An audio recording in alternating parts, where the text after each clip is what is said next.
ଆପଣ ତ ଜଣେ ଜଣେ ସାମ୍ବାଦିକ ମୁଁ ବେଳେବେଳେ କହେ କିଏ ଭାବିବେନି ଯେ ମୁଁ ଆପଣ ଟେକି କହୁଛି ବର୍ତ୍ତମାନ ଆପଣ ଗୋଟିଏ ଶ୍ରେଣୀ ବର୍ତ୍ତମାନ ଅତି ନେଗ୍ଲେକ୍ଟେଡ୍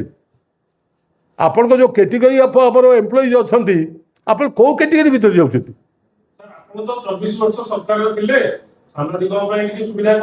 ଶୁଣନ୍ତୁ ଆମେ ଉଦ୍ୟମ ନା ନା ଆପଣ ଯେଉଁ କଥା କହୁଛନ୍ତି ଆମେ ଯେ ସେଥିରେ ସମ୍ପୃକ୍ତ ନୁହଁ ସେଟା ଆପଣ ଆମେ ଯେ ଦୋଷୀ ନୁହଁ ମୁଁ ପୁରା ନିର୍ଦ୍ଦୋଷୀ ବୋଲି କହିବି ନାହିଁ କିନ୍ତୁ ଆପଣ ନିଜେ ଶୁଣନ୍ତୁ ଆପଣ ନିଜେ ବି ଜାଣିଥିବେ ନା ନା ଆପଣ ନିଜେ ଜାଣିଥିବେ ଆମ ସମୟରେ ଏ ଯେଉଁ ଆମେ ବାରମ୍ବାର କହିଛୁ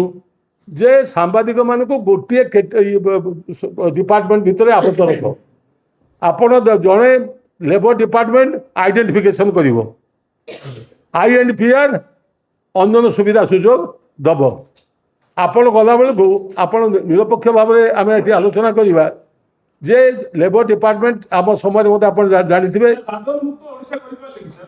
ଶୁଣନ୍ତୁ ବିଜେପି କହୁଛି ଯେ 24 ବର୍ଷ ଗୋଟେ ସ୍ଥିର ସରକାର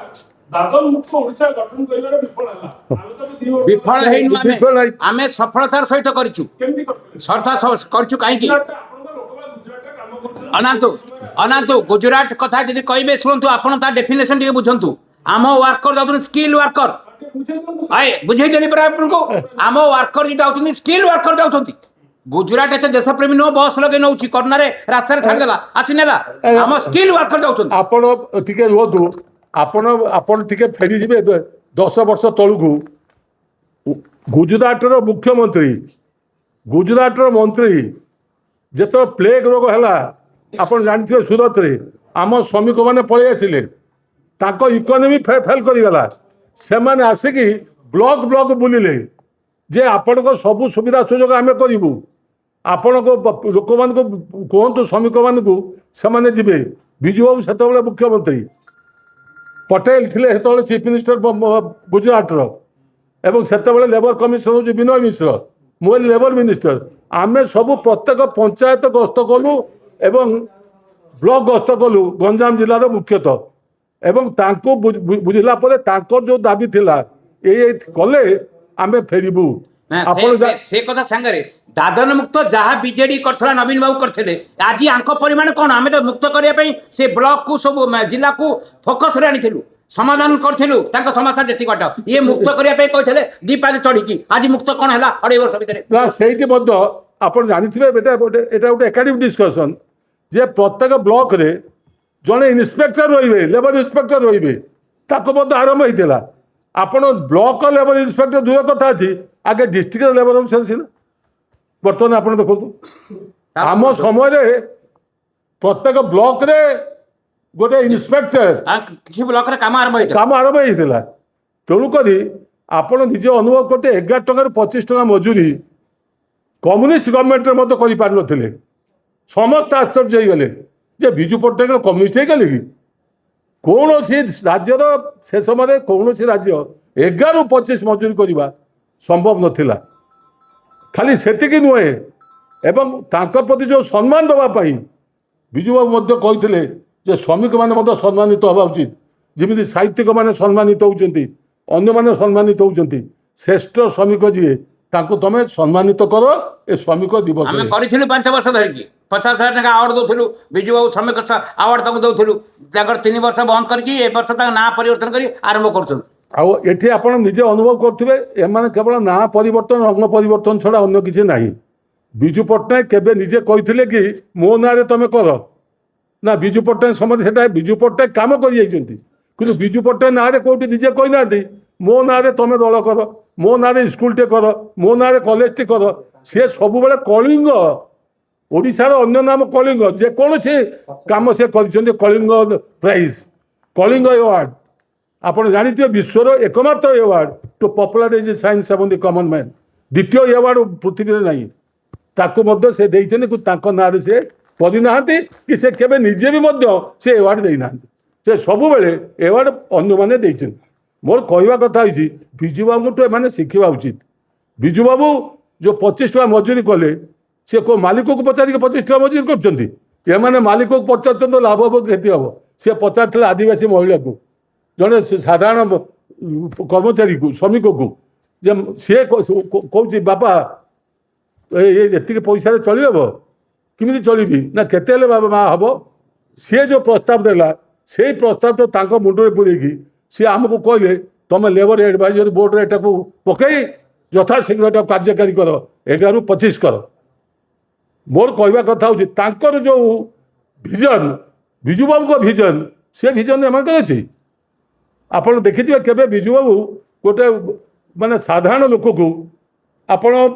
ସେକ୍ରେଟେରିଏଟ୍ ଯାଇଥିବେ ସେକ୍ରେଟେରିଏଟ୍ ଶ୍ରମିକମାନେ କର୍ମଚାରୀମାନେ ଗୋଟେ ବିକ୍ଷୋଭ କଲେ କରିକି ଗୋଟେ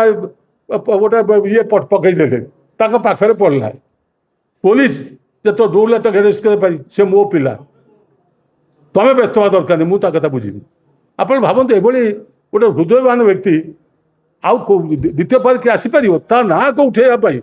ପଞ୍ଚାୟତ ରାଜ ବ୍ୟବସ୍ଥା ଯଦି ଭାରତ ବର୍ଷରେ କିଏ କରିଥାଏ ମହାତ୍ମା ଗାନ୍ଧୀଙ୍କ ପରେ ସିଏ ହେଉଛି ବିଜୁ ପଟ୍ଟନାୟକ। କିନ୍ତୁ ବିଜୁ ପଟ୍ଟନାୟକ ନାଁଟାକୁ ବୁଡ଼େଇବା ପାଇଁ ପଞ୍ଚାୟତ ଦିବସଟାକୁ ବନ୍ଦ କରିଦେଲେ ତାଙ୍କ ନାଁଟାକୁ। ଆଜି ସେଇ ରକମ ଶ୍ରମିକ ଦିବସ ବିଜୁ ଏୱାର୍ଡ ଦିଆହେଉଥିଲା ତାକୁ ବି ମଧ୍ୟ ବନ୍ଦ କରିଦେଲେ। ଆମେ କାଲି କହୁଛୁ ଆମେ ତ କହୁନୁ ଅଟଳ ବିହାରୀ ବାଜପେୟୀଙ୍କ କିଛି ଯଦି ହେଇଛି ତାକୁ ବନ୍ଦ କର ଆମେ ସେଥିରେ ବିଶ୍ୱାସ କରୁନା। ଯିଏ ଯେଉଁ ସମୟରେ ଆସିଲେ କାମ ହେଇଛି ଆଜି ଆମ ସରକାର ଅଛି କାଲି ଅନ୍ୟ ସରକାର ଆସିବ ତେଣୁ ଯିଏ ଯେଉଁ ସରକାର ସେ ଦାମ ବଦଳିବ। ତେଣୁ ସେଇ ଦୃଷ୍ଟିରୁ ଇଏ ସରକାର ଶ୍ରମିକମାନଙ୍କ ସ୍ୱାର୍ଥକୁ ସୁରକ୍ଷିତ ନ କରି ମାଲିକମାନଙ୍କ ସ୍ୱାର୍ଥକୁ ସୁରକ୍ଷିତ କରୁଛି। ଖାଲି ବଡ଼ ବଡ଼ କଥା ଯେ ଷ୍ଟିଲ୍ ପ୍ଲାଣ୍ଟ ହେଉଛି ଆପଣ ଦେଖିତେ ଷ୍ଟିଲ୍ ପ୍ଲାଣ୍ଟ କେତେ କର୍ମଚାରୀ କାମ କରୁଛନ୍ତି। ଯେଉଁ ଜମି ଅଧିଗ୍ରହଣ କରାହେଉଛି ସେ ଅଧିଗ୍ରହଣ ଯେଉଁ ଯିଏ ଯାହାର ଜମି ଯାଉଛି ସେ ନିଯୁକ୍ତି ପାଉଛି କି ନାହିଁ ଉପଯୁକ୍ତ ମୂଲ୍ୟ ପାଉଛି କି ନାହିଁ ତାକୁ ଦେଖିବାର ନାହିଁ। ଆମେ ଖୁସି ଯେ ପୋସ୍କୋ ଆସିଗଲା। ଯଦି ପୋସ୍କୋ ଏବେ ଆସିଲା ପୋସ୍କୋ କାହିଁକି ପଳେଇଥିଲା କୋଉଥିପାଇଁ ତା ବିରୁଦ୍ଧରେ ଆନ୍ଦୋଳନ ହେଉଥିଲା କାରଣ ସେ ଏଭଳି ଏକ ଜାଗା ସବୁ ନେଉଛନ୍ତି ଯେଉଁଥିରେ କି ଆମେ ଅଧିକା ଉପାର୍ଜନ କରିପାରୁଛନ୍ତି କୃଷିରେ। ସେଠି ପାନ ପାଉଛନ୍ତି ମିନ ପାଉଛନ୍ତି ସେଠି ଆମେ ନଡ଼ିଆ ପାଉଛନ୍ତି ବିଭିନ୍ନ ଫସଲ ଉତ୍ପାଦନ କରିକି ଆମେ ଯେତିକି ପାଉଛେ ସେ ଜାଗାକୁ ଯଦି ଆମେ ବିକୁଛୁ ଗୋଟେ ଇଣ୍ଡଷ୍ଟ୍ରିକୁ ଆମେ ସେତିକି ପାଇବୁ ନାହିଁ। ସେଇ ଦୃଷ୍ଟିରୁ ମେ ଡେର ଯେଉଁ ତାତ୍ପର୍ଯ୍ୟତା ଅଛି ଯେଉଁ ଗୁରୁତ୍ୱ ଅଛି ତାକୁ ଇଏ ସରକାର ଯିଏ ବିଜେପି ସରକାର କେବେ ବୁଝିପାରିବ ନାହିଁ। ତାକୁ କେବଳ ସାମ୍ୟବାଦୀ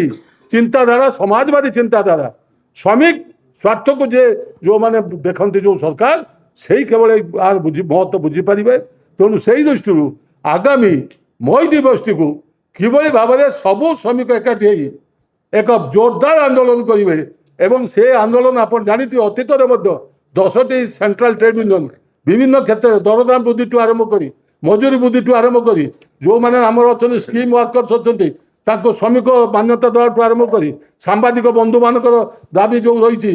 ପେନସନ୍ ତାଙ୍କ ଦାବିଠୁ ଆରମ୍ଭ କରି ସବୁ କଥା ଯେଉଁ 10ଟି ସେଣ୍ଟ୍ରାଲ ନା ଆମେ ଶୁଣନ୍ତୁ ଆମେ କିଏ ଆମେ ଆପଣ ଭଳି ଜଣେ ସାଧାରଣ ଲୋକ ଆମେ ଯେ ଶୁଣନ୍ତୁ ଆପଣ 24 ନିଶ୍ଚିତ ଭାବରେ ଆମେ ଯେ ସବୁ କରିଦେଇଛୁ କହିବୁ ନାହିଁ କିନ୍ତୁ ଆମେ ଯାହା କରୁଛୁ ଅନ୍ୟମାନେ ତା କରୁନାହାନ୍ତି। ଆମେ ଯେତିକି ଆମେ ଆଦାୟ କରିଦେଇଛୁ ଶ୍ରମିକ ମାନଙ୍କର ଇନ୍ସୁରାନ୍ସ କଭରେଜ ଆରମ୍ଭ କରି ତାଙ୍କ ପ୍ରୋଟେକ୍ସନ ପାଇଁ ପିଲା ପଢିବା ପାଇଁ ଆକ୍ସିଡେଣ୍ଟାଲ ବେନିଫିଟ ପାଇଁ ସେତିକି କରନ୍ତୁ। ଆମେ ଯେତିକି କଥା କରିଛୁ ଆଜି ଏ ଗଭର୍ଣ୍ଣମେଣ୍ଟକୁ ଆଦାୟ କରନ୍ତୁ ଆମେ ସାହାଯ୍ୟ କରିବୁ। ଆମେ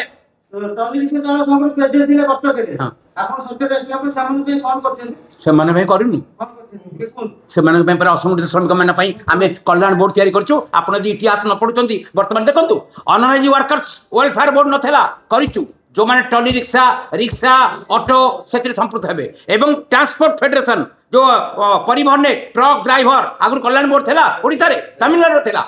ୱେଷ୍ଟବେଙ୍ଗଲରେ ଥିଲା ଆମେ ଓଡ଼ିଶାରେ କରିଥିଲୁ ଆମ ପିଲାଟେ ଡ୍ରାଇଭର ମାନଙ୍କ ପାଇଁ ସେ ଦାବିରେ ରଖିଛୁ ଯେ ଏଇ କଲ୍ୟାଣ ବୋର୍ଡଟାକୁ କ୍ରିୟାଶୀଳ କର। ଟଲି ରିକ୍ସା ଅଟୋ ସମସ୍ତ କଭରେଜ ଜାଣିଥିଲୁ ଏ କଲ୍ୟାଣ ବୋର୍ଡ ଆପଣ ଦେଖିଥିଲେ ଆମ ବିଜୁ ଜନତା ଦଳ ସମୟରେ କରିଛି। ନବୀନ ବାବୁ 104 ଟଙ୍କା ମିନିମମ୍ ୱେଜ୍ ବଢ଼ିଛନ୍ତି ଏକାଳନ ମତେ ଗୋଟେ ଏକ୍ସାମ୍ପଲ ଦେଖାନ୍ତୁ 50 ବର୍ଷ ଓଡ଼ିଶା ଇତିହାସରେ କିଏ 104 ଟଙ୍କା ଏକାଥରେ ବଢ଼େଇଛି ବିଜୁ ବାବୁ 11 ଟଙ୍କାରୁ 25 ଟଙ୍କା କରିଥିଲେ ତାପରେ ନବୀନ ବାବୁ ରିପିଟେସନ କଲେ। ହଁ ସେଇ ଯୋଉ କଲ୍ୟାଣ ବୋର୍ଡ ଆମେ କରିକି ଯେତିକି କଥା ଦେଇଛୁ ତାକୁ କାର୍ଯ୍ୟକାରୀ କରିବା ଦାୟିତ୍ୱ ବର୍ତ୍ତମାନ ସବୁ ବନ୍ଦ। ନିର୍ମାଣ ଶ୍ରମିକ କଲ୍ୟାଣ ବୋର୍ଡର ଅଧ୍ୟକ୍ଷ ନା, ନା, ନା। ଭାଇ ଟିକେ ଦୟା ନା ନା ମୋ କଥା ଶୁଣନ୍ତୁ ରିପ୍ଲାଏ ଶୁଣନ୍ତୁ ପ୍ରଶ୍ନ କଲେ କାହିଁକି ନିର୍ମାଣ ଶ୍ରମିକ କଲ୍ୟାଣ ବୋର୍ଡ ନାହିଁ? ମୁଁ ତ 6 ବର୍ଷ ଥିଲି ଓଡ଼ିଶା ଭାରତ ବର୍ଷର ମଡେଲ ଥିଲା 2000 କୋଟି ଟଙ୍କା ବେନିଫିଟ ଦେଇଥିଲୁ। ଆଜି କାହିଁକି ନିଷ୍କ୍ରିୟ? ଆଜି କାହିଁକି ଡ୍ରାଇଭର କଲ୍ୟାଣ ବୋର୍ଡ ତିଆରି ହେଲା? କାହିଁକି ନବୀନ ବାବୁ କାର୍ଯ୍ୟକାରୀ କଲେ ବର୍ତ୍ତମାନ କାହିଁକି ବନ୍ଦ? କାହିଁକି ଅସଂଗଠିତ ଶ୍ରମିକ କଲ୍ୟାଣ ବୋର୍ଡ କାହିଁକି ବର୍ତ୍ତମାନ ନିଷ୍କ୍ରିୟ? ଆମେ ସେଇ କଥାରେ ଆପଣମାନଙ୍କ ବିଚାରଧାରା ଥଉଛୁ ସମସ୍ତେ ମିଶିକି ଫାଇଟ୍ କରିବାକୁ ପଡ଼ିବ।